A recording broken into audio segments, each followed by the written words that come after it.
बिस्मिल्लाहिर्रहमानिर्रहीम। Dear students, कैसे हैं आप लोग। माय नेम इज़ अमार शाहिद और ये वीडियोस और नेक्स्ट आने वाली वीडियोस के अंदर इंशाअल्लाह उल अज़ीज़ हम फर्स्ट ईयर के सिलेबस को के लेक्चर्स की सूरत में सीरीज़ में प्रोवाइड करेंगे और इंशाअल्लाह उसे कवर करेंगे।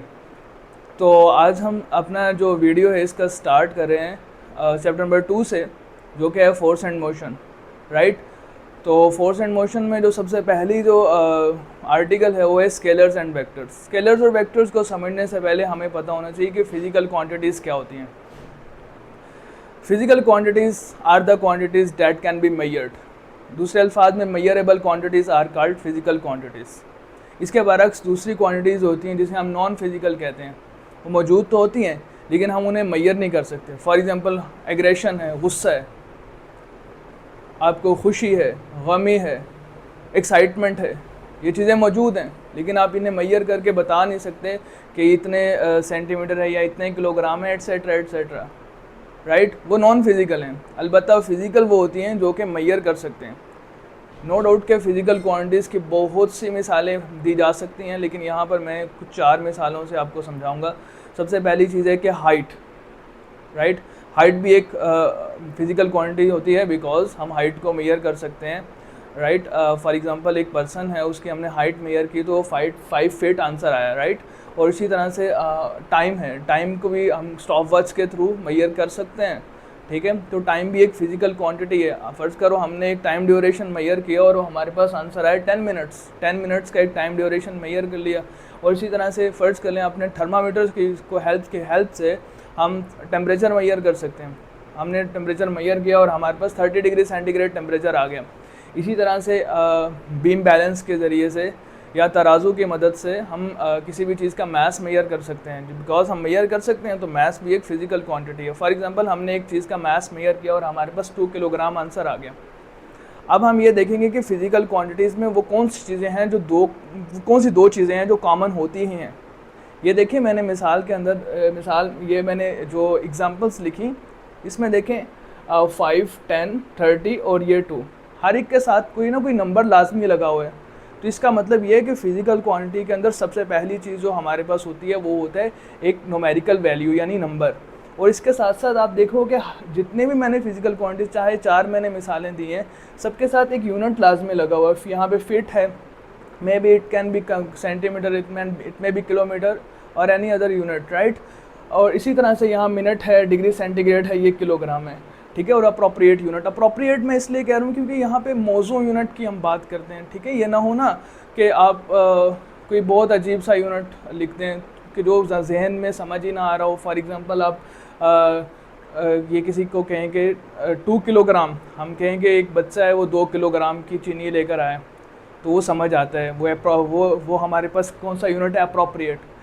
वहीं पर अगर कोई ये कहे कि एक बच्चा 2 टन की चीनी ले आया तो ये समझ में नहीं आती बात। क्यों? 2 टन का मतलब था 2000 किलोग्राम एक बच्चे के, तो क्या एक बड़े से बड़े आदमी के भी बस की बात नहीं है कि वो 2000 किलो उठा कर ले आए। तो 2 टन का यूनिट, टन लगाना, वो भी जब हम कहेंगे बच्चा चीनी लेकर आ रहा है उसके मैथ्स के लिए, तो ये अप्रोप्रिएट नहीं है। होप सो आपको अप्रोप्रिएट समझ आ गया हो कि मौजू जो कि जिसकी सेंस बनती हो, राइट।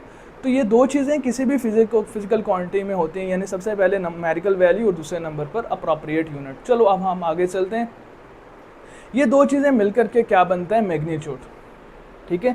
मैग्नीट्यूड किसके इक्वल होता है, number along with a unit, right. Number के साथ जब यूनिट मिला लें तो क्या बन जाता है, मैग्नीट्यूड बन जाता है, ठीक है। अब हम आगे चलते हैं। अगर हम फिज़िकल क्वांटिटी की बात करें तो फिज़िकल क्वांटिटीज़ की बुनियादी तौर पर 2 टाइप्स बनाई जा सकती हैं। सबसे पहले स्केलर्स और फिर हमारे पास वेक्टर्स, राइट। अब सबसे पहले हम डिस्कशन में लाएंगे स्केलर्स को। स्केलर्स क्या होते हैं, देखो स्केलर्स ऐसी क्वांटिटीज़ होती हैं that can be describe solely by magnitude without any mention of direction. Direction को मेंशन किए बगैर स्केलर क्वांटिटीज़ को हम स्पेसिफाई करते हैं, डिस्क्राइब कर देते हैं, मुकम्मल तौर पे डिस्क्राइब हो जाती हैं, ठीक है। दूसरी उसकी जो खसूसियत है कि दे आर डायरेक्शन लेस, उनकी कोई डायरेक्शन नहीं होती, ठीक है। और जैसे can be fully characterised by single number is and its associate unit. आपको पता है एक कोई भी नंबर हो और उसके साथ एसोसिएट यूनिट हो तो ये दोनों मिलकर क्या बनते हैं, मैग्नीट्यूड। तो ये 2 पॉइंट्स का ही मतलब ये है कि डायरेक्शन इनकी कोई नहीं होती और जस्ट इनका एक मैग्नीट्यूड होता है, राइट। सोलरली का मतलब होता है सिर्फ और सिर्फ, ठीक है। तो होप सो आपको ये डेफिनेशन क्लियर होगी that can be described solely by the magnitude only without mention of direction, direction mention नहीं करते हैं। बहरहाल हम इसकी भी कुछ मिसालें हैं वो करते हैं जो कि टेक्स्ट बुक में गिवन भी हैं। सबसे पहले मिसाल है mass, right. Mass for example हमारे पास कोई भी एक एप्पल है, उसको हमने बीम बैलेंस के ऊपर या तराजू के ऊपर जा कर के मैयर किया उसका मैस, तो हमारे पास क्या आंसर है 75 ग्राम। तो वो जो 75 ग्राम है वो इसका मैस है, it doesn't have any direction, just have magnitude, right. तो ये मैस भी कौन सी क्वांटिटी है, एक स्केलर क्वांटिटी। और मैस होता क्या है, amount of substance present in an object, उसे हम क्या कहते हैं, मैस कहते हैं, राइट। अब हम आगे चलते हैं, डिस्टेंस। अब 2 प्लेसेस हैं कोई भी, जैसे फर्ज कर लें एक ये प्लेस है और ये एक प्लेस है, इन दोनों के दरमियान एक पूरा का पूरा ये रास्ता बना हुआ है और उस रास्ते का की जो लेंथ है, लंबाई है, उसे हम क्या कहेंगे, डिस्टेंस कहेंगे, राइट।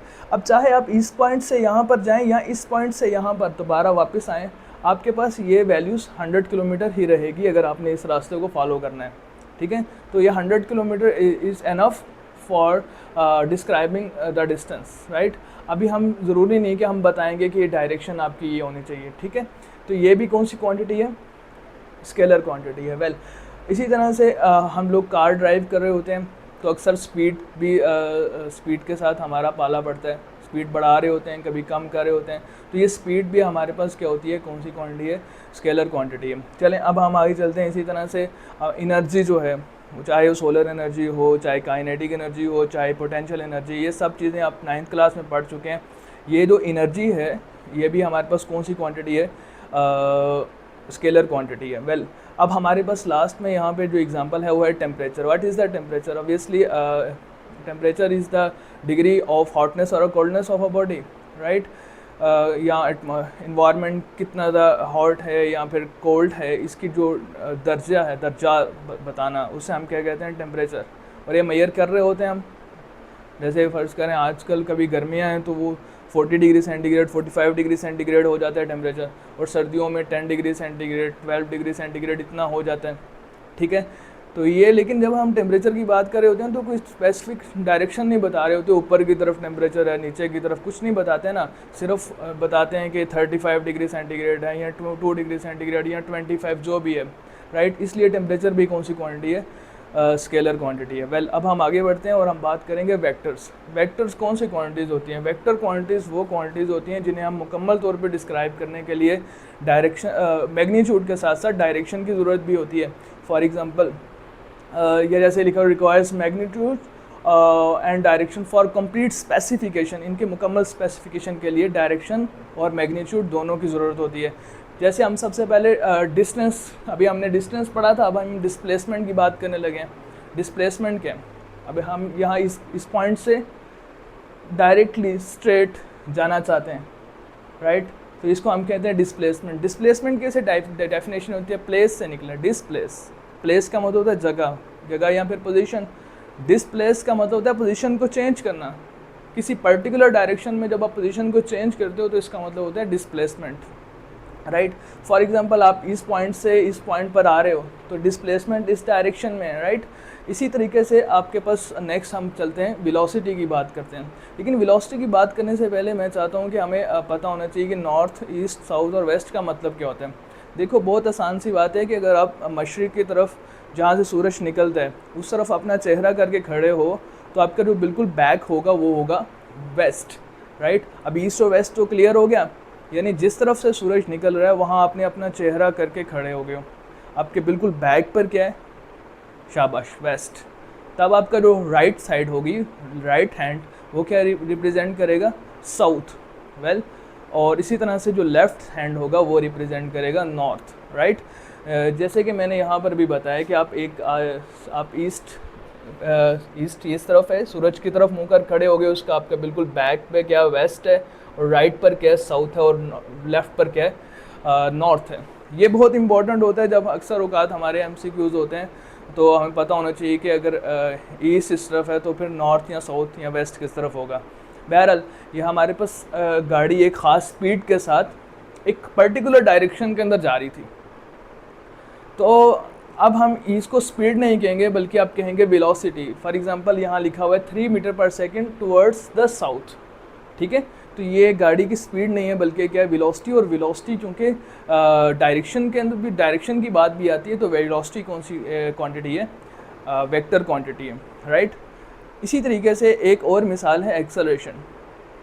जब वेलोसिटी टाइम के लिहाज से चेंज हो रही होती है तो इस चीज़ को हम कहते हैं एक्सेलरेशन।